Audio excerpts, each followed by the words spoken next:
হাসিনার আয়নাঘর ও গুম নিয়ে স্কাই নিউজের অনুসন্ধানী প্রতিবেদন, কি অজানা ও ভয়ঙ্কর তথ্য উঠে এসেছে সে রিপোর্টে। গাজা না ছাড়লে ফিলিস্তিনিদের ও হামাসকে হত্যার হুমকি দিলেন প্রেসিডেন্ট ট্রাম্প, কি করবেন ফিলিস্তিন ও আরব নেতারা। এবার ইউক্রেনকে গোয়েন্দা তথ্য দেওয়া বন্ধ করল আমেরিকা, যুদ্ধক্ষেত্রে তথ্য পাবে না সেনারা, কিয়েভকে নিরাপত্তা দেবে কি ইউরোপ।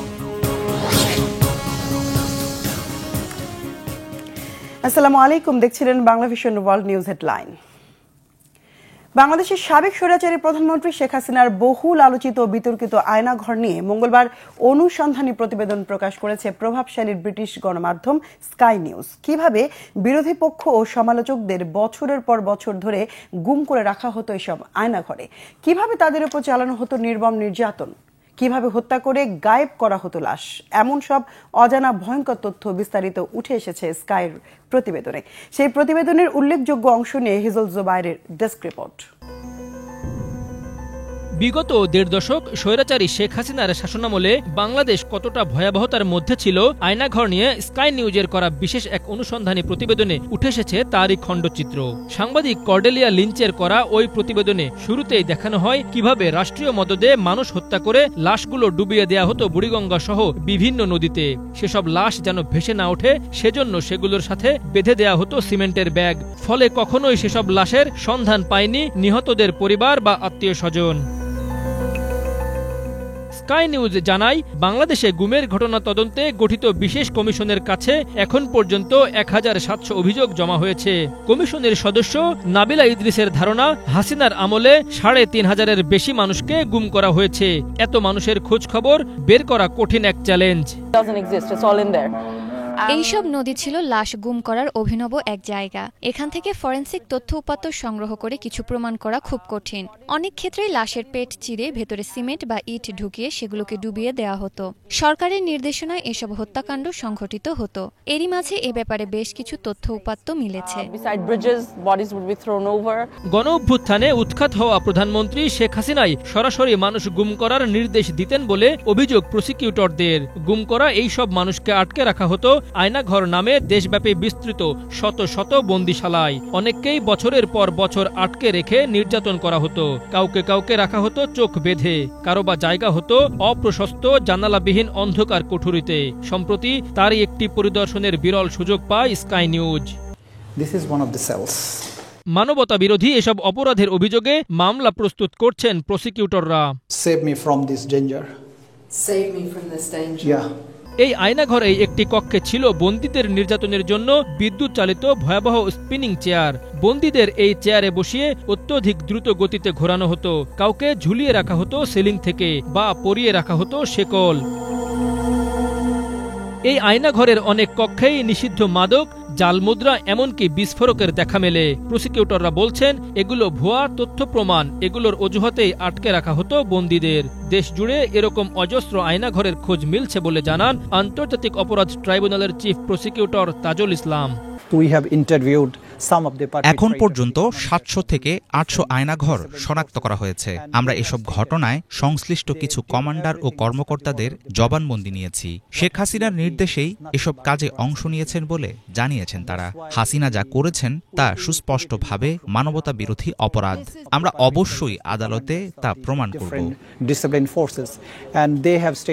প্রথম প্রকাশ্যে আসা এই আয়নাঘরে জোরালো শব্দে চালানো হতো এক্সজস্ট ফ্যান। প্রকট শব্দ দিয়ে বন্দীদের শারীরিক ও মানসিকভাবে অসুস্থ করার উদ্দেশ্যেই করা হতো তা।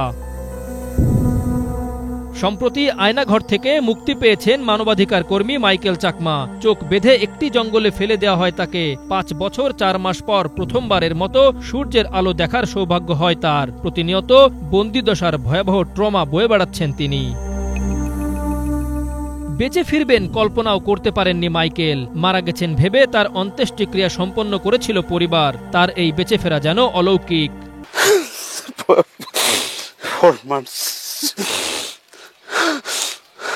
মাইকেল চাকমা ফিরে এলেও এখনো অনেকেই ফিরে আসেনি মৃত্যুপুরী আয়নাঘরগুলো থেকে। কি হয়েছে তাদের ভাগ্যে তা অজানা। তথাকথিত সন্ত্রাসের বিরুদ্ধে যুদ্ধের নামে এইসব বন্দিশালাকে হালাল করেছেন হাসিনা। যুক্তরাজ্য সহ ইউরোপীয় বিভিন্ন দেশ, এমনকি যুক্তরাষ্ট্র তার সন্ত্রাস বিরোধী যুদ্ধকে সমর্থন জানিয়েছে। কিন্তু হাসিনার সেই অজুহাত ছিল ভুয়া। বেশিরভাগ মানুষকেই সাজানো অভিযোগে বন্দী করা হয়। That was fake. বছরের পর বছর ধরে গুম হওয়া ব্যক্তিদের ফিরে আসার জন্য অপেক্ষা করছে শত শত পরিবার। মিছিল, মিটিং, বিক্ষোভ করে আসছেন তারা, ধর্ণা দিচ্ছেন দাঁড়ে দাঁড়ে। হাসিনা উৎখাত হওয়ার পর আয়নাঘর প্রকাশ্যে আসায় এখন নতুন করে আশায় বুক বাঁধছেন তারা। 2013 সালে গুম হন মানবাধিকার কর্মী সানজিদা ইসলামের ভাই বিএনপি নেতা সাজেদুল ইসলাম সুমন। আদৌ বেঁচে আছেন কিনা তিনি আজও নিশ্চিত হওয়া যায়নি। না বেঁচে থাকলে অন্তত কোথায় তাকে মেরে ফেলা হয়েছে বা লাশ গুম করা হয়েছে তা জানতে চায় পরিবার, যাতে সেখানে গিয়ে সাজেদুলের জন্য দোয়া করতে পারে তারা, জানাতে পারে শোক। সে যদি বেঁচে নাও থাকে তাহলে কোথায় তার লাশ ফেলা হয়েছে আমরা সেই জায়গাটার কথাও জানি না। এই কষ্টটা এত ভারী যে বয়ে নেওয়া যায় না। যারা গুম হয়েছে তাদের প্রত্যেকের পরিবারের প্রতিটা সদস্যই বুক ভাঙা এই কষ্ট নিয়ে বেড়াচ্ছে। আরও কতকাল এই নরক যন্ত্রণা বয়ে বেড়াতে হবে? এর কি কোনো অবসান নেই? শুধু এটাই জিজ্ঞাসা গুম হওয়া ব্যক্তিদের পরিবারগুলোর। অন্যদিকে হাসিনা বলছেন তিনি কোনো অপরাধ করেননি, রাজনৈতিক উদ্দেশ্যে তাকে ফাঁসানো হচ্ছে। এরই মাঝে গ্রেপ্তারি পরোয়ানা জারি হলেও ভারতে আশ্রিত হাসিনাকে বিচারের মুখোমুখি দাঁড় করানো বিশাল এক চ্যালেঞ্জ হয়ে দেখা দিয়েছে নতুন দিনের বাংলাদেশের সামনে। Bangla vision news desk. Gaza ভূখণ্ড না ছাড়লে এবার ফিলিস্তিনি জনগণ ও হামাসকে হত্যার হুমকি দিলেন মার্কিন প্রেসিডেন্ট ডোনাল্ড ট্রাম্প। ভূখণ্ডটিতে বন্দী ইসরায়েলি জিম্মিদের মুক্তি না দিলে হামাস ও ফিলিস্তিনিদের নরকের স্বাদ পেতে হবে বলে চূড়ান্ত হুঁশিয়ারি দেন তিনি। বলেন গাজা ছেড়ে যেতে এখনও সময় রয়েছে, দ্রুত সিদ্ধান্ত না নিলে মৃত্যুর পথ বেছে নিতে হবে বলে সতর্ক করে দেন আমেরিকার প্রেসিডেন্ট। ট্রাম্পের এই হুঁশিয়ারি ইসরায়েলের প্রধানমন্ত্রী বেনিয়ামিন নেতানিয়াহুকে যুদ্ধবিরতি থেকে সরে আসার উস্কানি দিচ্ছে বলে কড়া সমালোচনা করেছে হামাস। আর ফিলিস্তিনিরা ট্রাম্পের এই হুঁশিয়ারি প্রত্যাখ্যান করে গাজা ছাড়বে না বলে সাফ জানিয়ে দিয়েছে। শহীদ আরাফাতের ডেস্ক রিপোর্ট। এবার ফিলিস্তিনি ও হামাসকে হত্যার চূড়ান্ত হুঁশিয়ারি মার্কিন প্রেসিডেন্ট ডোনাল্ড ট্রাম্পের। বললেন গাজায় বন্দী ইসরায়েলি জিম্মিদের মুক্তি না দিলে হামাসকে নরকের পরিণতি ভোগ করতে হবে। ট্রাম্প বলেন গাজাবাসীর জন্য সুন্দর ভবিষ্যৎ অপেক্ষা করছে, স্মার্ট সিদ্ধান্ত নিয়ে গাজা ছাড়ার এখনই সময়। জিম্মিদের আটকে রাখলে ফিলিস্তিনিদের হত্যা করা হবে। বুধবার রাতে সামাজিক যোগাযোগ মাধ্যম ট্রুথ সোশ্যালে দেয়া এক পোস্টে ট্রাম্প লিখেন হামাসকে শেষ করতে ইসরায়েলের সব ধরনের উপকরণ পাঠানো হয়েছে, একজন ফিলিস্তিনিও নিরাপদ থাকতে পারবে না। হামাসকে বলছি, গাজায় বন্দী ইসরায়েলি জিম্মিদের দ্রুত মুক্তি দিতে হবে, অন্যথায় নরকের স্বাদ ভোগ করতে হবে। হামাসকে শেষ করতে আমি ইসরায়েলে সব ধরনের উপকরণ পাঠিয়েছি, একজন ফিলিস্তিনিও নিরাপদে থাকতে পারবে না। এটাই চূড়ান্ত সতর্ক বার্তা। হয় গাজা ত্যাগ করো, না হয় মৃত্যুকে বেছে নাও। গাজাবাসীর জন্য সুন্দর ভবিষ্যৎ অপেক্ষা করছে, এখনই তাদের স্মার্ট সিদ্ধান্ত নিতে হবে। ফিলিস্তিনি সংগঠন হামাস বলছে ট্রাম্প এই হুঁশিয়ারির মাধ্যমে ইসরায়েলের প্রধানমন্ত্রী বেনিয়ামিন নেতানিয়াহুকে যুদ্ধবিরতি থেকে সরে আসার উস্কানি দিচ্ছে। জিম্মিদের মুক্তির জন্য ইসরায়েলকে দ্বিতীয় দফার যুদ্ধবিরতি এগিয়ে নেওয়া এবং যুদ্ধবিরতির নিয়ম মেনে চলার আহ্বান জানায় ফিলিস্তিনি সংগঠনটি। এরই মধ্যে ইসরায়েলি জিম্মিদের মুক্তির জন্য ফিলিস্তিনি নেতাদের সাথে আলোচনা করেছে হোয়াইট হাউসের প্রতিনিধিরা। ফিলিস্তিনিরা মার্কিন প্রেসিডেন্ট ডোনাল্ড ট্রাম্পের হুঁশিয়ারি প্রত্যাখ্যান করে গাজা ছাড়বে না বলে সাফ জানিয়ে দিয়েছে। বৃহস্পতিবার খান ইউনিসের বাসিন্দারা বলে ট্রাম্পের কোনো গোষ্ঠীর জন্য পক্ষপাত করা উচিত না, গাজার বাসিন্দারা গাজাতেই অবস্থান করবে। বিষয়টি ট্রাম্পের সহজেই মেনে নেওয়া উচিত বলেও জানায় ফিলিস্তিনিরা। আমার মনে হয় ট্রাম্পের বিষয়গুলো সাধারণ অবস্থান থেকে দেখা উচিত। উনি পক্ষপাত করছেন, বিশেষ করে গত রাতের ইসরায়েলি বন্দীদের মুক্তি নিয়ে গাজাবাসীর উপর হত্যাযজ্ঞ চালানোর যে হুমকি ট্রাম্প দিয়েছেন তা মোটে উচিত নয়। তিনি বিশ্বের শক্তিশালী দেশের শক্তিশালী প্রেসিডেন্ট, তার উচিত দুই পক্ষকে প্রাধান্য দেয়া। আমরা শুনেছি ট্রাম্প গাজাবাসীকে বিতাড়িত করতে চান এবং গাজায় যুদ্ধ বন্ধ করতে চান। তিনি ইসরায়েলি সবভাবে সহযোগিতা করছেন, কিন্তু আমরা এটি মেনে নেব না। আমরা গাজা ছাড়ব না। আমরা এখানে বছরের পর বছর ধরে বসবাস করছি। মৃত্যু ছাড়া কেউ আমাদের এখান থেকে বিতাড়িত করতে পারবে না। বিশ্লেষকরা বলছেন ট্রাম্পের এই হুঁশিয়ারি যেমন ইসরায়েলকে যুদ্ধের জন্য আবারও উস্কানি দিচ্ছে, একই সাথে মধ্যপ্রাচ্য পরিস্থিতি আরও বিশৃঙ্খল করে তুলবে। Shahid Arafat, Bangla vision news desk. ইউক্রেনকে গোয়েন্দা তথ্য দেওয়া বন্ধ করল যুক্তরাষ্ট্র, ফলে ভয়াবহ রূপ নিতে পারে যুদ্ধক্ষেত্রের পরিস্থিতি। রুশ বাহিনীর গতিবিধি সম্পর্কে মার্কিন স্যাটেলাইট ও অন্যান্য গোয়েন্দা সংস্থার মাধ্যমে গুরুত্বপূর্ণ তথ্য পেত কিয়েভ। যুদ্ধের ফ্রন্ট লাইনে রুশ সেনাদের অবস্থান, ক্ষেপণাস্ত্র হামলার পূর্বাভাস এবং আকাশ প্রতিরক্ষার মতো বিষয় মার্কিন তথ্যের উপর নির্ভর করত ইউক্রেন। এই সহায়তা বন্ধের কারণে দুর্বল হয়ে পড়বে ইউক্রেনীয় বাহিনীর সামরিক কার্যক্রম, হুমকির মুখে পড়বে বেসামরিক নাগরিকদের নিরাপত্তা। হাফিজুল ইসলামের ডেস্ক রিপোর্টে বিস্তারিত। রুশ ট্যাঙ্কের গর্জনে যখন কেঁপে উঠছে ইউক্রেনের পূর্বাঞ্চল, তখন হঠাৎই গোয়েন্দা তথ্য সরবরাহ বন্ধ করে দিল যুক্তরাষ্ট্র। মার্কিন প্রেসিডেন্ট ডোনাল্ড ট্রাম্পের আদেশে নেয়া এমন আকস্মিক সিদ্ধান্ত ইউক্রেনের সামরিক বাহিনীর জন্য হয়ে উঠবে চরম বিপর্যয়ের অশনি সংকেত। আমেরিকান ইন্টেলিজেন্স নেটওয়ার্ক থেকে রুশ বাহিনীর গতিবিধি সম্পর্কে কী ধরনের ইনফরমেশন পেত কিয়েভ কখনো সামনে আসেনি সেসব খবর। তবে গোপন তথ্যের অভাবে আমূল ঘুরে যেতে পারে চলমান যুদ্ধের মোড়। রাশিয়ার মিসাইল আক্রমণ কিংবা সেনা সমাগমের আগাম খোঁজ না পেলে ভয়াবহ ক্ষতির মুখে পড়বে জেলেনস্কির দেশ। 2022 সালে ইউক্রেনে রাশিয়ার সর্বাত্মক হামলা শুরুর পর থেকেই কিয়েভের সঙ্গে গোয়েন্দা তথ্য বিনিময় করে আসছিল যুক্তরাষ্ট্র। বিভিন্ন সামরিক সূত্র থেকে পাওয়া তথ্য অনুসারে ধারণা করা হচ্ছে যুদ্ধক্ষেত্রের ফ্রন্ট লাইনে রুশ সেনাদের অবস্থান, গতিবিধি ও তাদের পরিকল্পনা সম্পর্কিত তথ্য কিয়েভের সাথে ভাগাভাগি করত মার্কিন প্রশাসন। আমেরিকান স্যাটেলাইট থেকে প্রাপ্ত খবর ও রুশ বাহিনীর সিগন্যাল ইন্টারসেপ্ট করার মধ্য দিয়ে ইউক্রেনীয়দের গোপন খবর জানাত যুক্তরাষ্ট্র। এসব তথ্য না পেলে হিমার্স লঞ্চার, স্টর্ম শ্যাডো ক্ষেপণাস্ত্রের মতো দূরপাল্লার অস্ত্র কার্যকরভাবে কাজে লাগাতে ব্যর্থ হবে ইউক্রেন। যুক্তরাষ্ট্রের গোয়েন্দা সহায়তা শুধুমাত্র যুদ্ধক্ষেত্রে ইউক্রেনকে সাহায্য করত, বিষয়টা সেরকম না, বরং বেসামরিক জানমালের নিরাপত্তার জন্য এসব তথ্য ছিল খুবই প্রয়োজনীয়। দেশটির জাতীয় অবকাঠামো ও সাধারণ জনগণের জন্য হুমকি হতে পারে আগাম এমন তথ্যও পেত কিয়েভ। শত্রু বিমান হামলার অগ্রিম সতর্ক সংকেত ও মোবাইল ফোনের অ্যালার্টের মতো সেবাও নির্ভর করে যুক্তরাষ্ট্রের স্যাটেলাইটগুলোর উপর। রুশ বিমান ও ক্ষেপণাস্ত্র আকাশে উঠলেই এসব স্যাটেলাইট সাবধান করে দিত ইউক্রেনকে। সাময়িক স্থগিতের বদলে যদি দীর্ঘ সময়ের জন্য বন্ধ থাকে মার্কিন গোয়েন্দা তথ্য সরবরাহ, সেক্ষেত্রে আত্মরক্ষা করাই হয়তো মুশকিল হবে ইউক্রেনের জন্য। সামরিক সহায়তা ও গোয়েন্দা তথ্য দেয়া বন্ধ রেখে ইউক্রেনের উপর আসলে চাপ তৈরি করতে চাইছে যুক্তরাষ্ট্র। ইউক্রেন যদি যুক্তরাষ্ট্রের নেতৃত্বে পরিচালিত কূটনৈতিক প্রচেষ্টায় অংশগ্রহণে সম্মত হয়, তবে সামরিক সহায়তা পুনরায় শুরু হতে পারে। সম্প্রতি এমন মন্তব্য করেন মার্কিন জাতীয় নিরাপত্তা উপদেষ্টা মাইক ওয়ালটজ। আমেরিকার উচ্চ পর্যায়ের একজন কর্মকর্তার এই কথা থেকে বোঝা যাচ্ছে চারদিক থেকে ইউক্রেনকে বশে আনতে চাইছেন ডোনাল্ড ট্রাম্প। ইউক্রেনের নিরাপত্তা নিশ্চিত করার কার্যক্রম থেকে যুক্তরাষ্ট্র পিছু হটছে। এই আশঙ্কার মুখে ইউক্রেনকে রক্ষা করার দায়িত্ব পড়বে ইউরোপের উপর। এমন চ্যালেঞ্জ নিতে হলে পুনর্গঠন করতে হবে ইউরোপীয় প্রতিরক্ষা ব্যবস্থা। দ্বিতীয় বিশ্বযুদ্ধের পর থেকে ইউরোপের শক্তিশালী মিত্র ছিল যুক্তরাষ্ট্র। 1949 সালে পশ্চিমা সামরিক জোট ন্যাটো গঠনের মধ্য দিয়ে শুরু হয় রাশিয়া ও তার মিত্রদের ঠেকিয়ে রাখার কার্যক্রম। কিন্তু দ্বিতীয় মেয়াদে ক্ষমতায় বসে সবকিছু ক্রমেই পাল্টে দিচ্ছেন ডোনাল্ড ট্রাম্প। ইউক্রেনের প্রতিরক্ষা ইস্যু থেকে যুক্তরাষ্ট্র পুরোপুরি সরে আসলে কিয়েভের জন্য সামনে অপেক্ষা করছে কঠিন কোনো পরিণতি। হাফিজুল ইসলাম, বাংলা ভিশন।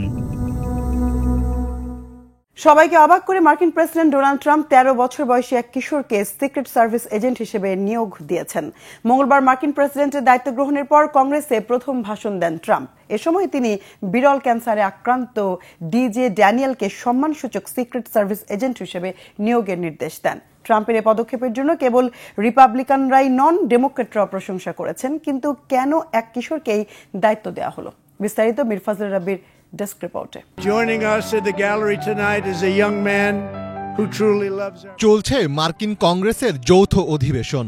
দ্বিতীয় মেয়াদে প্রেসিডেন্টের দায়িত্ব নেওয়ার পর যেখানে প্রথমবারের মতো ভাষণ দিচ্ছেন ডোনাল্ড ট্রাম্প, সেই অধিবেশনের এক পর্যায়ে মানবিকতার নজিরবিহীন এক দৃষ্টান্ত স্থাপন করলেন তিনি। সবাইকে অবাক করে দিয়ে মাত্র 13 বছর বয়সী এক কিশোরকে সিক্রেট সার্ভিস এজেন্ট হিসেবে নিয়োগ দিলেন ট্রাম্প।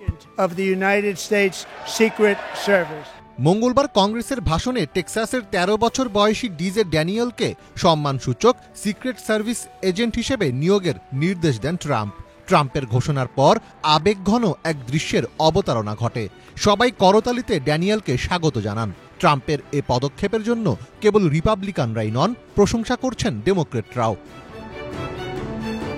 ডিজে ড্যানিয়েলের 2018 সালে এক বিরল ধরনের ক্যান্সার ধরা পড়ে। তারপর থেকে ড্যানিয়েলের মস্তিষ্কে 6টি অস্ত্রোপচার করা হয়েছে। তবে এত চ্যালেঞ্জ সত্ত্বেও ড্যানিয়েল সবসময় একজন পুলিশ অফিসার হওয়ার স্বপ্ন দেখতেন। অবশেষে তার সেই স্বপ্ন পূরণ হল যুক্তরাষ্ট্রের 47তম প্রেসিডেন্টের হাত ধরে। ড্যানিয়েল হিউস্টন পুলিশ বিভাগের পোশাক পরে গ্যালারি থেকে ভাষণে অংশ নেন। ভাষণ দেওয়ার সময় সবার সামনে ড্যানিয়েলের বিষয়টি বিস্তারিত তুলে ধরেন ট্রাম্প।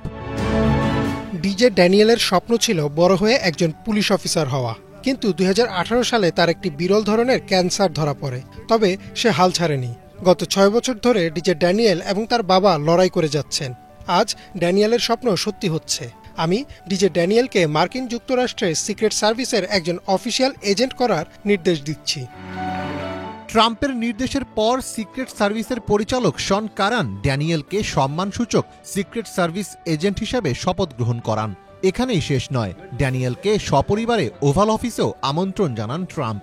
সেখানে ট্রাম্পকে জড়িয়ে ধরেন ড্যানিয়েলের বাবার সাথেও হাত মেলান ট্রাম্প।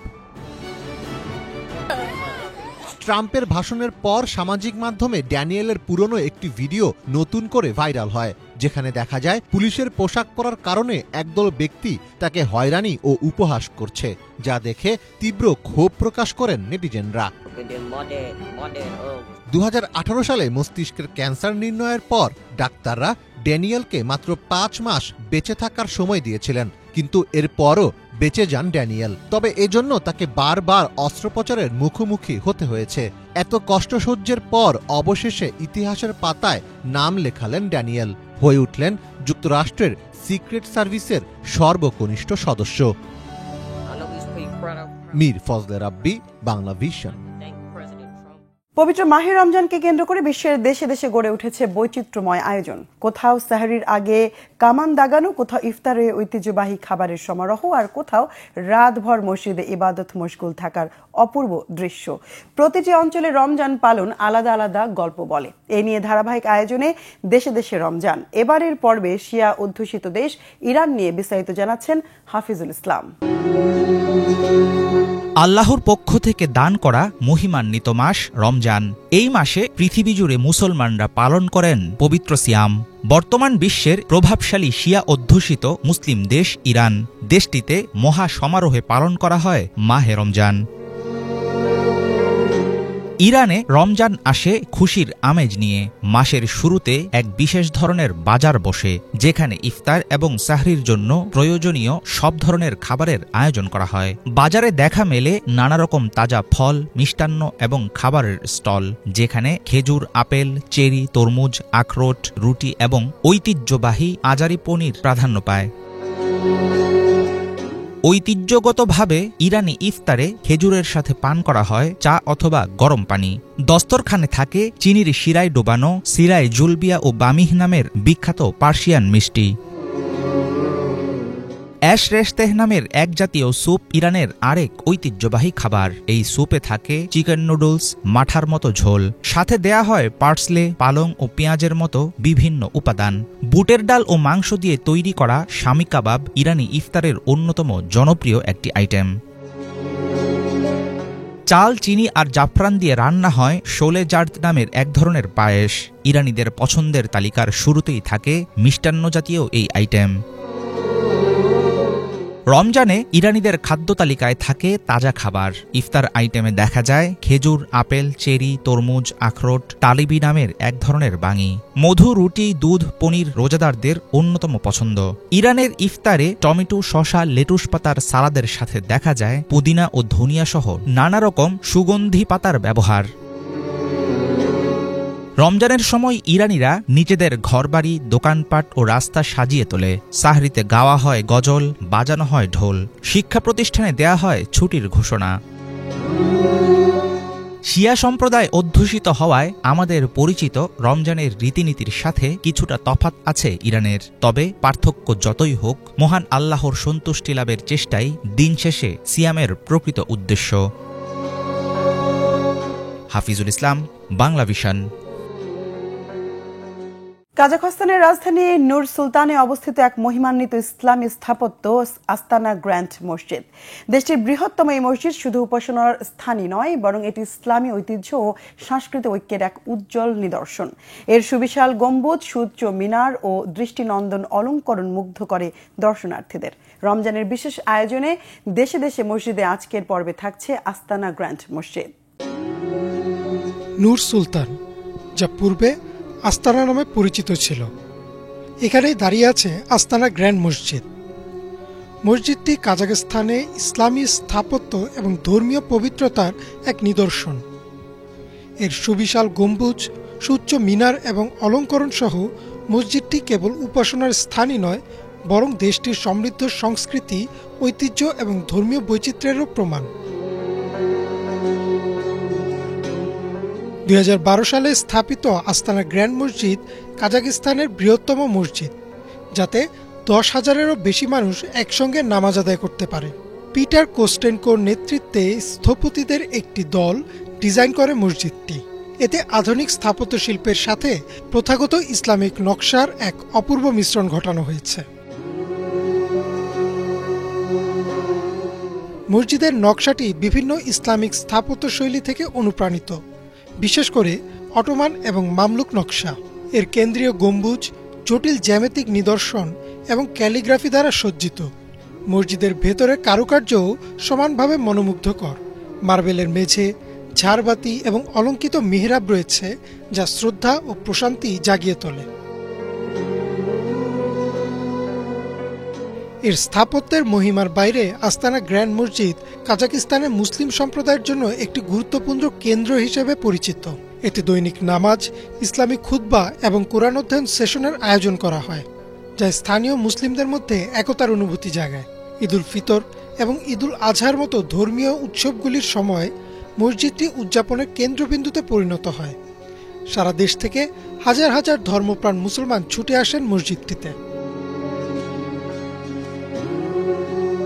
এই মসজিদটির তাৎপর্য ধর্মীয় সীমানা ছাড়িয়ে বিস্তৃত, যা ধর্মীয় সহনশীলতা এবং সাংস্কৃতিক সম্প্রীতির প্রতি কাজাখস্তানের অঙ্গীকারের প্রতীক হিসেবে কাজ করে। বৈচিত্র্যময় জাতিগত এবং ধর্মীয় পরিচিতির জন্য পরিচিত একটি দেশে আস্তানা গ্র্যান্ড মসজিদ তার নাগরিকদের মধ্যে আন্তঃধর্মীয় সংলাপ এবং পারস্পরিক সম্মান প্রচারের জন্য সরকারের প্রচেষ্টার একটি প্রমাণ হিসেবে দাঁড়িয়ে আছে। আস্তানা গ্র্যান্ড মসজিদের দর্শনার্থীরা শুধুমাত্র এর স্থাপত্যের জাঁকজমক দেখেই মন্ত্রমুগ্ধ হন না, বরং উষ্ণ আতিথেয়তা এবং আধ্যাত্মিক প্রশান্তি দ্বারাও সমৃদ্ধ হন। এর মহিমান্বিত সম্মুখভাগে আশ্চর্য হওয়া বা এর পবিত্র সীমানার মধ্যে নামাজ পড়া যেন স্থানীয়দের কাছে এক সৌভাগ্যের বিষয়। কাজাখস্তানের রাজধানী শহরের এই কালজয়ী সৌন্দর্য এবং গভীর আধ্যাত্মিকতার কেন্দ্রটি দেখে মুগ্ধ হন যে কেউ। ইমরান মাহমুদ, বাংলা ভিশন। দর্শক, এই ছিল আজকের মতো। সাথে থাকায় ধন্যবাদ।